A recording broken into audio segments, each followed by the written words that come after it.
உங்கள் அமைதியான ரிட்டையர்மெண்ட் வாழ்க்கைக்கு கோவை அனன்யாசின் நன்னானி ஹோம்ஸை விசிட் பண்ணுங்க. Experience a dream retirement life for a day. Middle ஈஸ்ட்ல ஏற்பட்ட பிரச்சனை உலகப்புறா மாறுமா அப்படின்னு எல்லாருமே பேச ஆரம்பிச்சிருக்காங்க. அதுக்கு காரணம் இஸ்ரேலுக்கு ஆதரவாக அமெரிக்கா இருக்கு.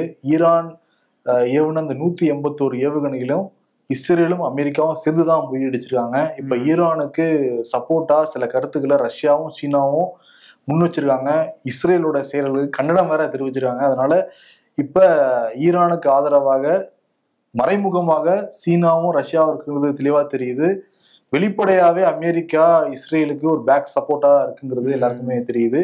இப்ப 181 ஏவுகணை ஈரான் வந்து இஸ்ரேல் மேல ஏவுச்சு. இருந்தாலும் கூட இஸ்ரேல் எந்த பகுதியிலையும் விழவே இல்லை, 90% நாங்க முறியடிச்சிட்டோம்னு சொல்லிட்டு இஸ்ரேல் ராணுவத்தினர் வந்து சொல்றாங்க. ஆனா ஈரான் என்ன சொல்றாங்கன்னா 80% சரியான இலக்குகளை போய் தாக்கி இருக்கு ஈரான் ஏவுகணைகள்ன்றாங்க.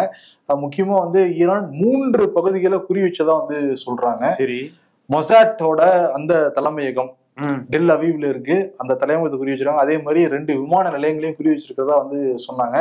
ஆனா ஒரு இஸ்ரேலியர் கூட இதுல உயிரிழக்கவே இல்லைங்கிறதா இஸ்ரேலுடைய தரப்பு விளக்கமா இருக்கு. இருந்தா கூட அந்த ஏவுகணை பாகம் விழுந்து பாலஸ்தீனர் ஒருவர் தான் இறந்து போயிருக்கிறதாவும் வந்து சொல்றாங்க. இப்ப எந்த நேரத்துல வேணாலும் இஸ்ரேல் ஈரானை தாக்கலாம் அப்படிங்கிற மாதிரி சொல்லதான் நிலவிக்கிட்டு இருக்கு இப்ப வரைக்குமே. இப்ப திருப்பி அவங்க இஸ்ரேல் ஈரான் என்ன சொல்லிடுறாங்கன்னா, நாங்க தாக்குதல் நடத்திட்டோம், அதோட நிப்பாட்டிக்கணும், நீங்க திருப்பி தாக்குதல் நடத்தினீங்கன்னா திருப்பி தாக்குதலுக்கு தயாரா தான் இருக்குங்கிற மாதிரி ஈரான சொல்றாங்க. அதனால போர் பதற்றமா தான் இருக்கு. அதாவது நீங்க எங்க மேல கை வச்சீங்கன்னா நாங்க திரும்பி அடிப்போம்ன்றது சொல்றதுக்காக மட்டும்தான் நாங்க தாக்குதல் நடத்தினோம், போருக்காக நாங்க தாக்குதல் நடத்தல அப்படின்னு ஈரான் ஒரு ஸ்டேட்மெண்ட் கொடுத்துருக்காங்க. ஆனா இஸ்ரேல் திரும்பி அடிப்பாங்கன்னு பார்த்தா இந்த பக்கம் ஹிஸ்புல்லா வந்து இஸ்ரேல் அடிக்க ஆரம்பிச்சிட்டாங்க. அவங்க நேத்து நைட்டு வந்து இஸ்ரேலினுடைய கிரவுண்ட் இன்வெஸ்ட்னு சொல்லுவாங்க இல்லையா, இதனால் விமானம் மூலமா தாக்குதல் நடத்திட்டு இருந்தாங்க. இஸ்ரேல் படையினர் இப்போ தெற்கு லெபனான் வழியா உள்ள போய் ஹிஸ்புல்லா அமைப்புல தாக்க ஆரம்பிச்சிருக்காங்க. ஸோ அந்த நேரத்துல 3 டேங்குகளை வந்து ஏவுகணைகள் மூலமா அடிச்சு நொறுக்கிறதா வந்து ஹிஸ்புல்லா சொல்லியிருக்காங்க. அது மட்டும் கிடையாது, இஸ்ரேல் ராணுவ வீரர்கள் 8 பேர் உயிரிழந்ததாக இஸ்ரேலே வந்து சொல்லியிருக்காங்க. அவங்களுக்கு வந்து இரங்கலும் தெரிவிச்சிருக்காரு இஸ்ரேல் பிரதமர் பெஞ்சமின் நெத்தன்யாஹூ. ஸோ இந்த பிரச்சனை அப்படிங்கிறது ஒரு நாலாபுரமும் அப்படி சுத்தி சொல்லுறது. நீங்க சொன்ன ஒரு பக்கம் வந்து ஹமாஸ், ஒரு பக்கம் ஹிஸ்புல்லா, இன்னொரு பக்கம் ஹவுதி, இன்னொரு பக்கம் ஈரான், சிரியால வேற பிரச்சனை நடக்குது. ஸோ இது எல்லாமே சேர்ந்து ஒரு மாதிரி ரவுண்டு கட்டி அந்த இடத்துல மிடில் ஈஸ்ட்ல ஒரு பதற்றமான சூழல் நிலவிட்டு தான் இருக்கு. இன்னொரு பக்கம் ஐநாவுடைய பொதுச் செயலாளர் ஆண்டனியோ குட்ரோஸ் இஸ்ரேலுக்கு நுழைய தடை விதிச்சிருக்கு இஸ்ரேல் அரசாங்கம். ஓஹோ, ஏன்னா வந்து அந்த பொதுச் செயலாளர் ஈரானுக்கு ஆதரவா தான் கருத்து தெரிவிக்கிறாரு. அவங்கதான் வந்து ஏவுகணை தாக்குதல் பண்ணது, அவங்க கண்டனம் தெரிவிக்கல. ஆனா எங்களை மட்டும் நீங்க குறை சொல்றீங்களா, அப்ப நீங்க இஸ்ரேலுக்கு நுழையக்கூடாதுன்னு தடை விதிச்சிருக்காங்க. இது என்னங்க இதா இருக்கு, காசால அவ்வளவு பேரை கொண்டுகிட்டு இருக்காங்க, இங்க லெபனான்ல அவ்வளவு பேர் அப்பாவி மக்கள் கொண்டுகிட்டு இருக்காங்க. அமைப்புகளோட நடக்கிற சண்டை அது வேற, ஆனா அப்பாவி மக்கள் அவ்வளவு பேர் கொண்டுகிட்டு இருக்காங்க. ஈரானுக்குள்ள போய் இஸ்ரேல் தாக்குதல் நடத்தியிருக்காங்க, அந்த ஹமாஸினுடைய தலைவரை கொண்டு இருக்காங்க. இதுக்கெல்லாம் ரீட்டாலியேஷனா ஈரான் வந்து தாக்குதல் நடத்தியிருக்காங்க. அப்போ இஸ்ரேல் பண்ண எந்த தப்புமே வந்து அவங்க இது வரைக்கும் நாங்க ஒரு சரியான பதிலே அவங்க கொடுக்கல. அப்படி இருக்கும்போது ஐநாவுடைய ஒரு பொதுச் செயலாளரே இவங்க தடுக்கிறாங்க அப்படின்னா இஸ்ரேல் யாருக்கு கட்டுப்படுவாங்க அப்படிங்கிற ஒரு கேள்வி வருது இல்ல. ஈரான் அதே தான் கேள்வி கேட்கறாங்க. ஈரான் என்ன கேட்கறாங்கன்னா, அமெரிக்கா போன்ற நாடுகள் காசா நடந்த படுகொலை பத்தி வாயை திறக்க மாட்டேங்கிறாங்க, லெபனான்ல பேஜர் வெடிப்புகள், வாக்கிடாவி வெடிப்புகள் பத்தி திறக்க மாட்டேங்கிறாங்க. ஐநா, உலக நீதிமன்றம் எல்லாம் அமைதிக்காக்குறாங்க. இஸ்லாமிய நாடுகளுமே அறிக்கை கொடுத்துட்டு அமைதியா இருக்காங்க. அப்ப நாங்க பதிலடி கொடுத்துதானே ஆக வேண்டிய கட்டாயத்துல நாங்க இருக்கிறதுனால நாங்க பதிலடி கொடுக்குறோம், திருப்பி தாக்காதீங்க, தாக்கினீங்கன்னா திருப்பி அடிப்போம் அப்படிங்கிறாங்க. இந்த மாதிரி மாறி மாறி சண்டை போட்டுட்டு இருந்தா எல்லாருக்குமே ஒரு பெரிய பாதிப்பு ஏற்படும். உலகத்துல அமைதி நிலவணும் எல்லாருமே விரும்புறோம். சீக்கிரம் அமைதி நிலவணும்னு நம்ம வேண்டிக்கிறதால என்ன பண்ண முடியும்னு தெரியல. புதுமைக்கெல்லாம் மாட்டிருக்கோம். இருந்தா கூட சென்னையில வந்து காத்தும் மழையுமா பிரிச்சு மெஞ்சிக்கிட்டு இருக்கு, சத்தம் ஸ்டுடியோக்குள்ள வந்துகிட்டு இருக்கு. இருந்தாலும் ஒரு டிஸ்கிளைமரா போட்டு வைக்கிறோம். ஆமா, நேத்து தான் சொன்னோம் பழக்கத்தோட அதிகமா மழை பெய்யும்னு சொல்லியிருக்காங்கன்னு. இன்னைக்கு ஆரம்பிச்சிருச்சு மழை. நம்ம ஏற்கனவே டெல்லியில பார்த்தோம், அதே மாதிரி குஜராத், மகாராஷ்டிரால பார்த்தோம். ஆமா, இப்ப பக்கத்து ஸ்டேட்ல எல்லாம் கூட பார்த்தோம், ஹைதராபாத்ல. நெருங்கி அப்படியே நவம்பர் டிசம்பர் வரப்ப நம்ம பதவி இப்பதான் இருக்கு. ஆமா ப்ரோ, நீங்க டெல்லின்னு சொன்ன ஞாபகம் வருது. டெல்லியில நேற்று நடந்த சம்பவங்கள்லாம் கொஞ்சம் கவனிச்சு பாத்தீங்களா? ஒரு துப்பாக்கி சூடு சம்பவம் நடந்திருக்கு. பட்டப்பகல ஒரு டாக்டரை வந்து சுட்டு கொண்டு இருக்காங்க. ட்ரீட்மெண்ட் பாக்குற மாதிரி போய், ஆனா அவங்க வந்து 18 வயசு கீழே இருக்கிற சின்ன பசங்க அப்படின்னு சொல்றாங்க. அவங்க கைக்கு எப்படி துப்பாக்கி போச்சுன்னு தெரியல, அவர் ஏன் கொல்லப்பட்டார் அப்படிங்கிற விசாரணை நடந்துகிட்டு இருக்கு. ஆயுத கலாச்சாரம்ங்கிறது எப்பயுமே ஒரு பீதியை ஏற்படுத்துற விஷயமா தான் இருந்துட்டு இருக்கு. பாருங்க, அதுவும் தலைநகர் டெல்லியில சின்ன பசங்களே துப்பாக்கி கிடைக்குதுன்னா அப்ப இந்த அளவுக்கு புழக்கம் இருக்குங்கிறது தெரியுது இல்ல. இன்னொரு பக்கம் போதை புழக்கங்கிறது டெல்லியில தான் அதிகமாகிக்கிட்டே இருக்கு. நேத்து வரலாறு காணாத வகையில சுமார் 5600 கோடிக்கான போதைப் பொருட்களை பறிமுதல் பண்ணியிருக்காங்க 4 பேர்கிட்ட இருந்து. கோயலுங்கிற நபர் வந்து இந்த இன்டர்நேஷனல் போதைப் பொருள் கும்பலோட தொடர்பு இருந்திருக்கான் அவருக்கு. இது வந்து ஓப்பம் பிடிக்கிறாங்க காவல்துறை. ஓப்பம் பிடிச்சு அவரோட குடோன்ல வீடுகள்லாம் வந்து ரைடு பண்ணி கைப்பற்றப்பட்டதுல சுமார் 560 கிலோ கொகைன், 40 கிலோ கஞ்சா இதெல்லாம் எடுத்து இப்ப 4 பேர் கைது செய்யப்பட்டிருக்காங்க. தொடர்ந்து டெல்லியிலயும் நிறைய பிடிக்கிறாங்கன்னா பாத்துக்கோங்க மற்ற இடங்கள் எல்லாம். ஏன்னா வந்து முப்படை தளபதிகள் இருக்கிற ஏரியா, பிரதமர் பிரசிடென்ட் இருக்கிற அரசாங்கமே அங்கதான் மெயினா இருக்கு. சோ அங்கேயே இப்படி நடந்துகிட்டு இருக்கு. பாஜக காங்கிரஸ் சட்டமன்ற தேர்தலில் ஃபுல் ஃபோக்கஸ் வச்சிருக்காங்க. முக்கியமா பிஜேபி ஹரியானாலையும் மகாராஷ்டிராலையும் ஃபுல் ஃபோக்கஸ் வச்சு திட்டங்களை செயல்படுத்திடுறாங்க. ஆமா, அதுல வேட்பாளராக இருக்கிற வினேஷ் போகத் காங்கிரஸ் கட்சி சார்பாக போட்டிடுறாங்க ஹரியானா சட்டமன்ற தேர்தலில். அவங்க என்ன சொன்னாங்கன்னா, அந்த ஒலிம்பிக் நடக்கிறப்ப 100 கிராம் எடை கூட்டினதுனால ரிஜெக்ட் பண்ணிக்கிட்டாங்க, நான் மருத்துவமனையில் அனுமதிக்கப்பட்டிருந்தேன். அப்ப பிரதமர் மோடி வந்து என்கிட்ட பேசணும்னு ஆசைப்பட்டாங்க. ஆனா பிரதமர் மோடி நேரடியா அழைக்கல, அதிகாரி மூலமா தான் கூப்பிட்டு இருந்தாங்க. நான் பேச தயாராகவும் இருந்தேன். இருந்தா கூட என் கூட யாருமே இருக்க கூடாதுன்னா உத்தரவுலாம் போட்டு இருந்தாங்க. 2 பேர் ரெக்கார்டா பண்ணுவேன்லாம் சொன்னாங்க. அந்த ரெக்கார்டை சமூக வலைதளத்துல வெளியிடுன்னு வேற சொன்னாங்க. தனிப்பட்ட முறையில ஆறுதல் கொடுத்திருந்தா ஓகே. அந்த உரையாடல வெளிப்படையா வெளியிடுறப்ப நிறைய பேர் கிண்டல் பண்ணலாம், என்னோட உழைப்பெல்லாம் வந்து கேலிக்குள்ளாக்கலாம். அதை நான் மறுத்துட்டேன். அதனால பிரதமர் மூடிட்டு நான் பேசவே இல்லை. உண்மையாலுமே அக்கறை இருந்துச்சுன்னா என்கிட்ட கூப்பிட்டு அவரு பேசிருக்கலாம், இந்த மாதிரி ரெக்கார்ட் பண்ணுவோம், சோசியல் மீடியால போடுவோம் அப்படிங்கிறதுக்குன்னா அப்ப என்ன அர்த்தம் அவங்களுக்கு? என்னோட ஆறுதல் படுத்துறதை தாண்டி பப்ளிசிட்டி தான் முக்கியங்கிறது தெரியுது. அதனால மூடிட்டு நான் பேச மறுத்துட்டேங்கிறத சொல்லிருக்காங்க. அவங்க ஸ்கோர் பண்ணிக்கணும்னு நினைச்சிருக்காங்க. அது ஏற்கனவே ஒரு ரெக்கார்டு வெளியானது நம்ம கோயம்புத்தூர்ல பார்த்தோம். அது வெளியே வந்து என்னென்ன இம்பாக்ட் ஏற்படுத்துச்சுன்னு அண்ணாபூர்ணா விஷயத்துல. ஸோ அதனால இவங்க முன்னாடியே உசாரா வந்து வேணாம்னு சொல்லியிருக்காங்க போல இருக்கு. பிஜேபி மகாராஷ்டிரா ஹரியானா மட்டும் கிடையாது, ஜார்க்கண்ட்லயும் இப்போ இறங்கி வேலை பார்க்க ஆரம்பிச்சிட்டாங்க. பிரதமர் மோடி 2 வாரங்கள்ல 2வது தடவை ஜார்க்கண்ட் போயிருக்காரு. ஏன்னா அடுத்து அங்கேயும் தேர்தல் வரப்போகுது. ஸோ இன்னைக்கு அங்க வழக்கம் போல ஒரு மதம் சார்ந்த ஒரு விஷயத்தை கையில் எடுப்பார்ல, இப்பயும் அவங்க ஒரு விஷயம் பேசியிருக்காரு. என்னன்னா, இந்துக்கள் பழங்குடிகளினுடைய எண்ணிக்கை ஜார்க்கண்ட்ல குறைஞ்சிக்கிட்டே வருது. நம்ம பாரம்பரியம் கலாச்சாரத்தெல்லாம் வந்து வெளியில இருந்து வரவங்க கிட்ட வந்து விட்டு கொடுத்துட்டு இவங்கெல்லாம் வந்து பணம் சம்பாதிச்சுட்டு போறாங்க. அதனுடைய விளைவு இந்துக்களுக்கு வந்து பாதிப்பை ஏற்படுத்துது அப்படின்னு ஒரு பிரச்சாரத்தை வந்து அங்க முன்னெடுத்திருக்காரு பிரதமர் மோடி. நேற்று வந்து அக்டோபர் 2 காந்தியோடைய பிறந்த தினம். அவர் மதச்சார்பின்மைங்கிற ஒரு கொள்கையை தூக்கி பிடிச்சவர். இந்தியா ஒரு மதச்சார்பற்ற நாடுதான்.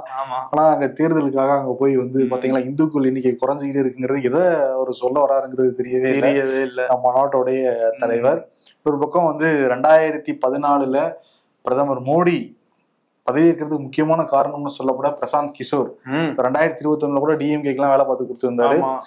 இனிமேட்டு இந்த ஸ்ட்ராட்டஜி எல்லாம் பண்ண மாட்டேன், நானே கட்சி ஆரம்பிக்க போறேன், நானே சிஎம் ஆக போறேன்னா சொல்லிட்டு கிளம்பி போயிருந்தாரு. பீகார்ல 3000 கிலோமீட்டர் நடந்து முடிஞ்சு நேத்து வந்து ஜன் சூரஜ் மக்கள் நல்லாட்சி அப்படிங்கிற ஒரு தலைப்புல கட்சி ஆரம்பிச்சிருக்காரு. சிறப்பு. இனிமேல் என் கட்சிக்கு நானே ஸ்ட்ராட்டஜிஸ்ட் அப்படின்னு நினைச்சிருக்க இருக்கு. அதுல முதல் கையெழுத்து என்ன சொல்றாருன்னா, பீகார்ல மதுவிலக்கு அமலாயிருக்கு, நான் வந்தோடனே 1 மணி நேரத்துல ரத்து பண்ணுவேன். ஏன்னா இங்க வந்து கல்விக்கு நிறைய பணம் எல்லாம் தேவைப்படுது, இதனால ஆண்டுக்கு 20,000 கோடிக்கு மேல இழப்பு ஏற்படுது. ரொம்ப பிராங்கா பேசுறீங்களாமா அப்படின்ற மாதிரி இருக்கு. 1 மணி நேரத்துல நான் நீக்கிறேன் அப்படிங்கிறாங்க. ஏன்னா பீகார் நிறைய பேர் வந்து குடிமக்களா இருக்காங்களாம். அதனால வாக்களை கவர்றதுக்காக ஆரம்பத்திலேயே பாருங்க பேச ஆரம்பிச்சுட்டு சர்ச்சை எழுந்திருக்கு. இதுல அவர் ஸ்ட்ராட்டஜிஸ்ட் ஏதாவது கணக்கு போட்டிருப்பாரு, இந்த ஊர்ல ஆண்களுடைய எண்ணிக்கை அதிகமா பெண்களுடைய எண்ணிக்கை அதிகமா, ஆண்கள் தான், அப்ப வந்து சாராய கடை திறந்துரு அப்படின்னு ஒரு பிளான் போட்டாரா என்னன்னு தெரியல. இருந்தாலும் மாற்றத்துக்கான அரசியலை கொண்டு வருவாங்கன்ற ஒரு பிம்பத்தை ஏற்படுத்துறாங்க. அவங்க வந்து இந்த மாதிரி நடவடிக்கை எடுக்கும் போது அது இன்னும் வந்து ஒரு ஏமாற்றத்தை தான் தருது. அவர் இன்னொன்னு என்ன சொல்றாரு, பீகார் சட்டமன்ற தேர்தல் நடக்க போகுது அப்படின்னா யாருமே கல்வி வேலை வாய்ப்பை வச்சு தேர்தலை முன்னெடுக்கவே மாட்டாங்க, அதை பத்தி பேசவே மாட்டாங்க, பட் நான் அதை வச்சு முன்னெடுப்பேன் அப்படிங்கிறாங்க. நம்மளாம் காலங்காலமா கல்வி வேலையை வச்சுதான் வாக்குகள்லாம் இங்க சேகரிப்பாங்க. இன்னும் அந்த பார்வையே அங்க வரலங்கிறப்ப அதிர்ச்சியா தான் இருக்கு. மகாராஷ்டிரால பாஜக தன்னுடைய வேலையை கொஞ்சம் கொஞ்சமா காட்ட ஆரம்பிச்சிருக்காங்க. இப்ப வந்து கூட்டணி ஆட்சி அங்க நடந்துகிட்டு இருக்கு. ஏக்நாத் சிண்டே முதலமைச்சரா இருக்காரு. சிவசேனால இருந்து பிரிஞ்சு வந்து அந்த கட்சியை ஒரு பக்கமா வாங்கிட்டு அவர் முதலமைச்சர் ஆயிட்டாரு. இப்ப அந்த கட்சி அவங்க கையில தான் இருக்கு. சரி, வேற வழி இல்லாம துணை முதலமைச்சர் பதவியோட பாஜக நின்று கூட்டணியில இருக்காங்க.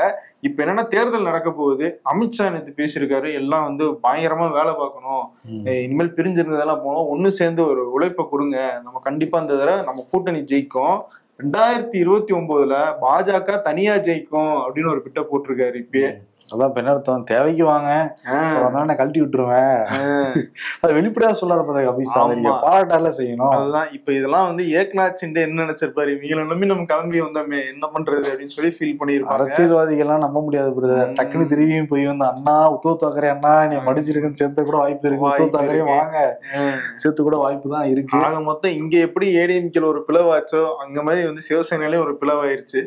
பார்ப்போம் சட்டமன்ற தேர்தல் முடிவுகள்ல யாரை இணைக்க போகுது, யார் இன்னும் வந்து பிரிக்க போகுதுங்கிறது தெரியும்.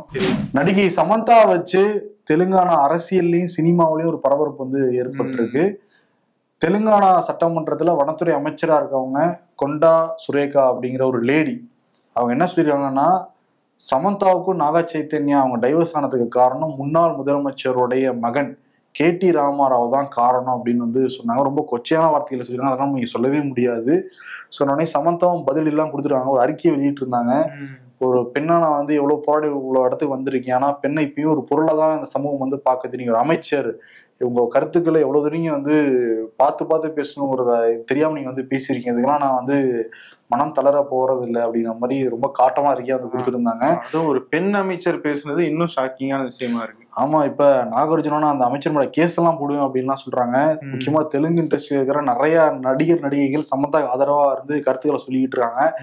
இப்ப கொண்டா சுரேகாவும் மன்னிச்சிருங்க, நான் சமந்தாவை பத்தி ஏதோ வாய்த்தவே நான் சொல்லிட்டேன், இருந்தா கூட அந்த KT ராமாராவ் அப்படிப்பட்ட ஒரு நபர் தாங்கிறதான் சொல்லிடுறாங்க. ஓஹோ, இது ஆனா சமந்தாக்கு என்ன மாதிரியான ஒரு பாதிப்பை ஏற்படுத்துது அப்படிங்கறத அவங்க யோசிக்காம பேசியிருக்காங்க. பொதுவெளியில ஒரு சினிமால இருக்காங்கன்றதுக்காக என்ன வேணா பேசிடலாம் அப்படிங்கிற ஒரு டேக் இட் ஈஸின்ற மனப்பான்மை நிறைய மாற வேண்டி இருக்கு. ஆமா, அதுவும் ஒரு பெண்ணை வந்து சக பெண்ணை பத்தி இவ்வளவு தூரம் பேசுறது ரொம்ப அருவருப்பால இருக்கு. அது அவங்களோட பர்சனல்ல டைவர்ஸ்ங்கிறது. ஊபியில ஹத்ராஸ் நடந்த சம்பவம் இந்தியாவே பேர் அதிர்ச்சிக்கு உள்ளாக்கியது. அந்த போலே பாபா ஜூலை 2ஆம் தேதி ஒரு நிகழ்ச்சிக்கு கூப்பிட்டு 2.5 லட்சம் பேர் ஒன்று திரண்டு அந்த பாபா கார் வெளியே போறப்ப எல்லாம் முட்டி மோதி 121 பேர் மரணம் அடைஞ்சாங்க. இப்ப ஊபி அரசாங்கமும் ஒரு தனிநபர் நீதிபதி குழுவை கூட விசாரிச்சுக்கிட்டு இருக்காங்க. இப்ப காவல்துறையும் விசாரிச்சு அந்த மாவட்ட நீதிமன்றத்துல அறிக்கையை சமர்ப்பிச்சிருக்காங்க. அந்த அறிக்கை எவ்வளவு பக்கம்னா 3600 பக்கங்கள்.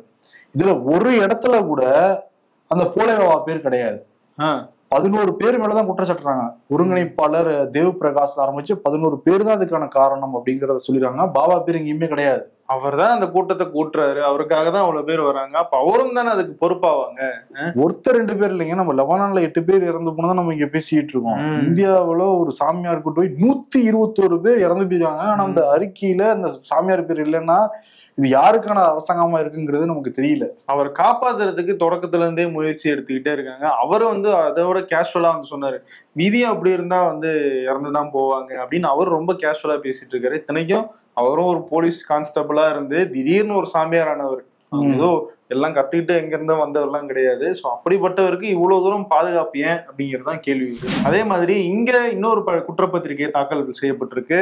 பகுஜன் சமாஜ் கட்சியினுடைய மாநில தலைவர் ஆம்ஸ்ட்ராங் அவர் கொல்லப்பட்ட வழக்குல சென்னை மாநகர காவல்துறை வந்து ஒரு குற்றப்பத்திரிகை 5000 பக்கங்கள் கொண்ட குற்றப்பத்திரிகையை வந்து தாக்கல் பண்ணியிருக்காங்க. இந்த வழக்குல ஏற்கனவே 28 பேர் கைது பண்ணியிருக்காங்க. அதுல ஒருத்தர் வந்து திருவேங்கடம் அப்படிங்கிறவங்க மட்டும் என்கவுண்டர் பண்ணாங்க. ஸோ இப்போ குற்றப்பத்திரிகை தாக்கல் பண்ணியிருக்காங்க. அதுல என்ன சொல்லியிருக்காங்க அப்படின்ற தகவல் வெளியே வரதான்.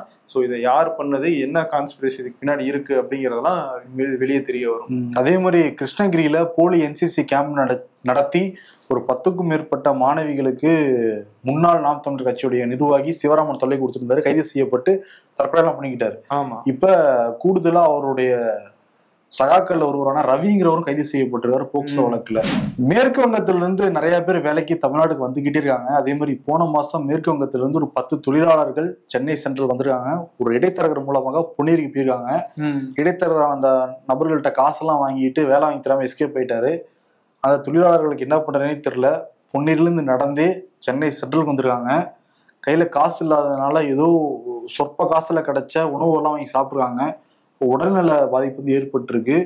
அதையும் சரி பண்ணிக்க முடியாம பட்னி கிடந்து 3-4 பேர் மயக்கமே போட்டிருக்காங்க 3-4 நாள் சாப்பிடாம.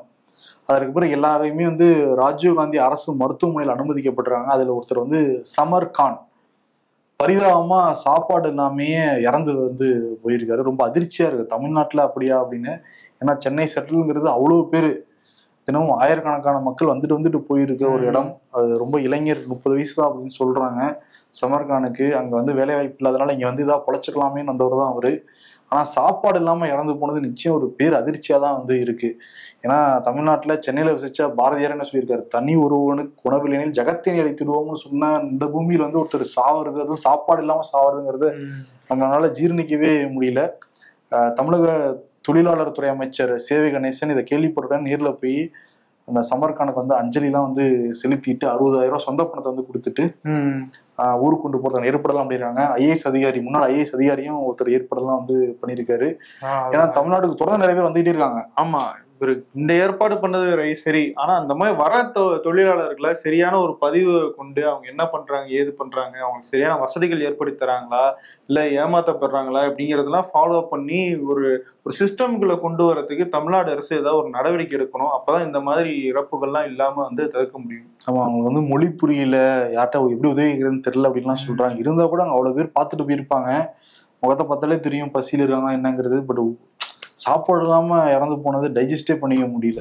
தொழிலாளர்களை பத்தி பேசிட்டு இருக்கப்ப சாம்சங் இந்தியா தொழிலாளர்கள் 4 வாரமாக காஞ்சிபுரத்துல அந்த நிறுவனத்துக்கு முன்னாடி போராடிக்கிட்டு இருக்காங்க. இப்ப காவல்துறை அடக்குமுறையில ஈடுபடுறாங்களாம். ஆமா, இது வந்து ஏத்துக்கவே முடியாதுன்னு சொல்றாங்க இருக்க தொழிலாளர்கள் சொல்றாங்க. இப்ப சிபிஎம் கட்சி அதான் சொல்றாங்க. அதான் அவங்க என்ன அவங்களுடைய கோரிக்கை என்னன்னா, அங்க ஒரு சங்கம் ஆரம்பிக்கணும், தொழிற்சங்கம். CITU தொழிற்சங்கத்தை வந்து ஆரம்பிக்கணும். அதுக்கு வந்து சாம்சங் நிறுவனமும் சரி, தமிழ்நாடு தொழில்துறையும் சரி, அவங்க 2 பேருமே அப்ரூவ் பண்ணணும் அப்படின்னு சொல்றாங்க. அந்த 2 பேருமே அப்ரூவ் பண்ண மறுக்கிறாங்க. அதனாலதான் வந்து தொடர்ந்து தொழிலாளர்கள் போராடிட்டு இருக்காங்க. அந்த சங்கம் இருந்துச்சுன்னா எங்களுக்கான ஊதியங்கள் எல்லாம் வந்து எங்களால உரிமையா கேட்டு வாங்க முடியும். போராட்டத்தை நடத்தி சரியான ஊதிய உயர்வு வேணும், போனஸ் வேணும் அப்படிங்கிற கோரிக்கைகள் எல்லாமே வலியுறுத்தி தான் போராடுறாங்க. ஆனா சரியான ரெஸ்பான்ஸ் இல்லாதனால இப்போ என்னன்னா, ஒரு கட்டத்துல மத்திய அமைச்சர் வேற சொல்ல ஆரம்பிச்சிட்டாரு, மன்சுக் மாண்டவியா, நீங்க வந்து சாம்சங் தொழிலாளர்களுடைய போராட்டத்தை உடனே வந்து என்னன்னு பார்த்து சரி பண்ணி விடுங்க அப்படின்னு சொல்லவும், வேற வழியே இல்லாம பிரஷர்ல வந்து அந்த தொழிலாளர்கள்லாம் சில பேரை வந்து கைது பண்ணாங்க. ஸோ அந்த நடவடிக்கை தொடர்ந்துகிட்டே இருக்கு. அவங்களை எப்படியாவது வந்து திரும்பி வேலைக்கு போக வைக்கணும், இல்லாட்டி அந்த போராட்டத்தை கலைக்கணும் அப்படிங்கிறதுல இப்போ கம்யூனிஸ்ட் கட்சிகள் இவங்க அந்த தொழிலாளர்களுக்கு ஆதரவா இப்ப நாங்க போராட்டத்துல இறங்க போறோம் அப்படின்னு அறிவிச்சிருக்காங்க. ஸோ அக்டோபர் 5ஆம் தேதி அவங்க அந்த சாம்சங் நிறுவனத்தை வந்து முற்றுகையிட்டு போராட்டம் நடத்த போறோம் அப்படின்ற ஒரு அறிவிப்பை கொடுத்திருக்காங்க. அதே மாதிரி ஈசா யோகா மையத்துல தமிழ்நாடு காவல்துறை சோதனை போட்டுட்டு இருந்தாங்க 2 நாள். ஆமா, அதுக்கும் சிபிஎம் வந்து ஆதரவெல்லாம் தெரிவிச்சிருக்காங்க. இடதுசாரிகள் ஆதரவு தெரிவிச்சிருந்தாங்க, பாராட்டுலாம் சொல்லியிருந்தாங்க. உயர்நீதிமன்றம் நல்ல கேள்விகளை கேட்டிருக்கு. என்னன்னா, அந்த காமராஜர் அப்படிங்கிறவங்க அவருடைய 2 மகள்கள் அந்த ஈசா மையத்துக்கு போறாங்க. ஆனா அங்க போய் அவங்க துறவரம் மேற்கொண்டுறாங்க. ஆனா ஈசா யோகானுடைய அந்த நிறுவனர் ஜக்கி வாசுதேவர்கள் அவருடைய மகள்லாம் வந்து நல்ல இடத்துல கல்யாணம் பண்ணி அவங்க வசதியா இருக்காங்க. அப்பயே மத்தவங்களை மட்டும் சன்னியாசத்துக்குள்ள தள்ளுறாரு இவரு அப்படின்ற ஒரு கேள்வி எல்லாம் உயர்நீதிமன்றம் கேட்டிருந்துச்சு. அதெல்லாம் வரவேற்கத்தக்க கேள்விகள்னு சிபிஎம் வந்து சொல்லியிருக்காங்க. இருந்தா கூட இன்னைக்கு வந்து உச்சநீதிமன்றத்துல வழக்கு வந்து நடந்திருக்கு. உச்சநீதிமன்றம் என்ன சொல்லிருக்காங்கன்னா, ராணுவமும் காவல்துறை ஈசா மையத்துக்குள்ள நுழையறதுக்கு அதிகாரமே கிடையாது. அதெல்லாம் தாண்டி அங்க வந்து கோவையை சேர்ந்த சட்ட நிபுணர்கள் வேணா அங்க போய் ஆராயலாம், உடனடியா வெளியேறணும் உத்தரவு வந்து போடுறாங்க. உயர்நீதிமன்றம் கொடுத்த அந்த உத்தரவுக்கும் இடைக்கால தடை விதிச்சிருக்காங்க உச்சநீதிமன்றம். தமிழ்நாடு ஆளுநர் RN ரவி இது வந்து காந்தி ஜெயந்தியில அந்த விழாலாம் கலந்துகிட்டு பேசினவர் என்ன சொல்றாருன்னா, தமிழ்நாட்டுல தலித்துகள் தொடர்ந்து பாதிப்புக்குள்ளாகிறாங்க. 40% தலித்துகள் பாதிக்கப்படுறாங்க கடந்த 3 வருஷத்துல. அவங்க வசிக்கிற ஏரியாவில குடிநீர்ல மலம் வந்து கலக்கப்படுது, கோயிலுக்குள்ள அனுமதிக்க மறுக்கிறாங்க. ஏன் சில சாலைகளே தலித்துகள் நடக்கிறதுக்கான அனுமதி எல்லாம் இல்ல. இது கடந்த 3 ஆண்டுகள ரொம்ப அதிகமா இருக்கு. தலித்துக்கு எதிரான குற்றங்கள்ல 50% பேருக்கு மட்டும் தான் தண்டனையும் கிடைக்குது. இதெல்லாம் இங்க சரி செய்யப்படணுங்கிறத வந்து பேசியிருக்காரு. வந்து சமூக நீதினு பேசுறாங்கல்ல, சமூக நீதிங்கிற வார்த்தை மட்டும் சொல்லல தமிழ்நாடு ஆளுநர். ஆனா அதுக்கு எதிராக நடந்துகிட்டு இருக்குங்கிறது அரசாங்கம்ங்கிறத அவர் சொல்ற தரவுகள் மூலமா சொல்லியிருக்காரு. அவர் சொல்ற விஷயம் எல்லாம் சரிதான். ஆமா, அது தடுக்கப்பட வேண்டிய விஷயங்கள் தான். ஆனா ஆளுநர் RN ரவி அதை பேசும்போதுதான் அதுக்கு பின்னாடி ஏதாவது அரசியல் இருக்கான்னு நமக்கு யோசிக்க தோணுது. அதை ஏன் தமிழ்நாட்டுல மட்டும் அவர் பேசுறாரு? மத்த மாநிலங்கள்ல பாஜக ஆட்சியில இருக்கு, அங்கெல்லாம் இதை விட அதிகமாக ஆளுநரா இருக்காருன்னு சொல்லுவாங்க. அப்படி பேசுறாரா? ஓகே. இன்னொரு பக்கம் விசிகாவினுடைய மது ஒழிப்பு மாநாடு நேற்று கள்ளக்குறிச்சி மாவட்டம் உளுந்தூர்பேட்டையில வந்து நடந்து முடிஞ்சுச்சு. மகளிர் மது மற்றும் போதை ஒழிப்பு மாநாடு ஃபுல் பேரு. அது கிட்டத்தட்ட மகளிர் மாநாடாக தான் வந்து அவங்க போர்ட்ரே பண்ணாங்க. நிறைய மகளிர் தான் முன்னிலையில வந்து நின்றுட்டு இருந்தாங்க. திருமாவளவன் பேசியிருந்தாரு. ஆச்சரியப்படுற விஷயம் என்னன்னா, அங்க வந்து அம்பேத்கருடைய படங்கள் இருந்துச்சு, புத்தருடைய படங்கள் இருந்துச்சு, மகாத்மா காந்தியினுடைய படங்கள் இருந்துச்சு. அது போக ராஜாஜியினுடைய படங்களும் இருந்துச்சு. அது கொஞ்சம் வினோதமா எல்லாம் பார்த்தாங்க. ஏன் இதுல வந்து ராஜாஜியோடைய படத்தெல்லாம் வச்சிருக்காங்க, கட் அவுட்லாம் வச்சிருக்காங்க, அதுக்கு ஒரு விளக்கம் சொன்னார். யாரெல்லாம் மது ஒழிப்பை வந்து வலியுறுத்தினாங்களோ அந்த தலைவர்கள் எல்லாருமே வந்து இந்த கோரிக்கைக்காக நாங்க ஏத்து அவங்களெல்லாம் வச்சிருக்கோம். அந்த அடிப்படையில தான் நாங்க ராஜாஜியினுடைய கட் அவுட்டையும் வச்சிருக்கோம் அப்படின்னு சொல்லியிருக்காரு. நம்ம காந்தியினுடைய சில கோட்பாடுகள் எங்களுக்கு முரண்பாடு இருந்தால் கூட காந்தி வந்து மது ஒழிக்கணுங்கிறதுல ரொம்ப தீவிரம் காட்டினாரு, மதச்சார்பின்மை வந்து தீவிரம் காட்டினாரு. அதனால அதுதான் அந்த காந்தி ஜெயந்தியில நாங்க முன்னெடுக்கிறோம், நாடு முழுக்க மது விலக்கு அமல்படுத்தணுங்கிறதையும் சொல்லியிருந்தாரு. 13 தீர்மானங்கள் நிறைவேற்றப்பட்டிருக்கு. 50 லட்சம் அந்த கையெழுத்து வாங்குறதுக்கான அந்த இயக்கமும் வந்து ஆரம்பிச்சிருக்காங்க. அதே கிராமத்திலயும் வந்து மது ஒழிப்பு குழுக்கள் ஆரம்பிக்க போறதா வந்து சொல்லியிருக்காங்க. விசிகா பெண்கள் வச்சு அந்த குழுக்கள் ஆரம்பிப்பாங்க. சோ அவங்க மது ஒழிப்புக்கு எதிராக கிராமங்கள்ல இருந்து செயல்பட ஆரம்பிப்பாங்க அப்படின்னு சொல்றாங்க. ஆமா, என்னோட கருத்தை வந்து முதல்வர் மு க ஸ்டாலின் சொன்னேன். அவரும் அதே கருத்துல தான் இருக்காரு. ஆனா நடைமுறை சிக்கல் எல்லாம் இருக்கு அப்படிங்கறத பகிர்ந்துகிட்டாரெல்லாம் சொன்னாங்க. என்ன நடைமுறை சிக்கல் இருக்க போகுதுன்னு நமக்கு தெரியவே கிடையாது. இது வரைக்கும் டாஸ்மாக் மூட போறோம், அதை வந்து ஒழிக்க போறோம்னு ஒரு துரும்ப கூட கிள்ளி போடல இந்த திராவிட மாடல் அரசு. தினம் தினம் அவ்வளோ நம்ம வாட்ஸ்அப் மொபைலுக்கே பிரதர் நமக்கு தெரியும், டிஸ்கஸ் பண்ணிடுவோம் நம்ம மீட்டிங்ல எல்லாமே, அவ்வளோ குடும்பங்கள்ல சிதைஞ்சிருக்கு இந்த டாஸ்மாக்னால.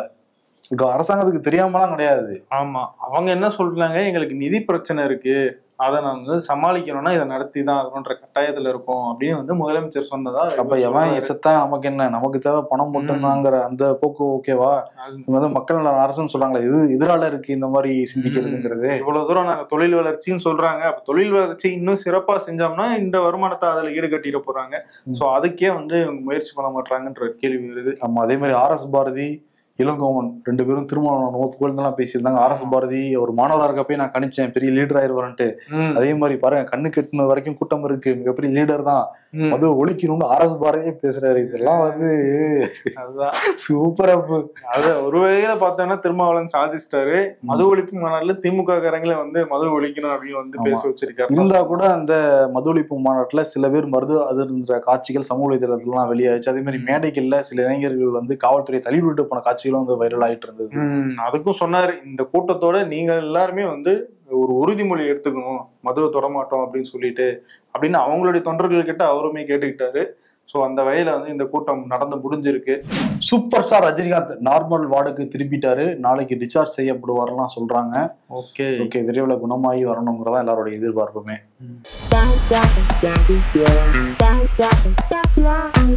டார்க் சர்க்கிள் இருக்குன்னு கவலைப்படுற உங்க உலகம் வேற, லைஃபே டார்க்கா இருக்குன்னு கவலைப்படுற எங்க உலகம் வேற. பொதுவாவே ஊருக்கு ஒரு 3-5 மாசம் இடைவெளியில போறப்ப அங்க இருக்கிற வீடு, சந்து, தெரு, கடைன்னு எல்லாமே நமக்கு புதுசா தெரியும். நிறைய எமோஷனலாவும் சம்டைம்ஸ் இருக்கும். ஊர்ல சாதாரண ஒரு இடத்த பார்த்து வாழ்ந்திருப்போம். ஆனா வெளியே போயிட்டு திரும்ப வரப்ப அந்த சாதா விஷயம் கூட ஸ்பெஷலா நமக்கு தெரியும். அது உண்மை, நான் பல டைம் உணர்ந்திருக்கேன். தேர்தல் நெருங்கும்போது கூட்டணிக்காக பல கட்சிகள் அதிமுகவை தேடி வரும் திண்டுக்கல் சீனிவாசன். தேர்தல் முடிந்தவுடன் தனியா விட்டுட்டு போயிடுறாங்களே. இதுதான் நாடாளுமன்றத்தில் சொன்னாங்க, ஒரு பயம் வரல. வணிக சிலிண்டர் விலை உயர்வு, மோடிஜியின் தீபாவளி பரிசு.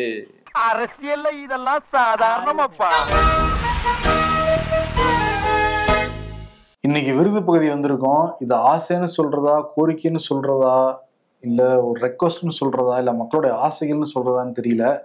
எல்லாருமே போர் வேணான்னு தான் நம்ம ஆசைப்படுறோம். இருந்தா கூட சில தலைவர்கள் போருக்கு ஆசைப்பட்டு ஏவுகணை தாக்குதல் தொடர்ந்து நடத்திட்டு தான் இருக்காங்க. அதனால ஈரானுடைய தலைவருக்கும் இஸ்ரேலுடைய பிரதமருக்கும் வந்து விருது கொடுத்துடலாம். நெதன்யாவுக்கும் அயத்துல்லா அலி கமினிக்கும் வந்து கொடுத்துடலாம். ஆமா, என்ன ப்ரோ கொடுக்கலாம்?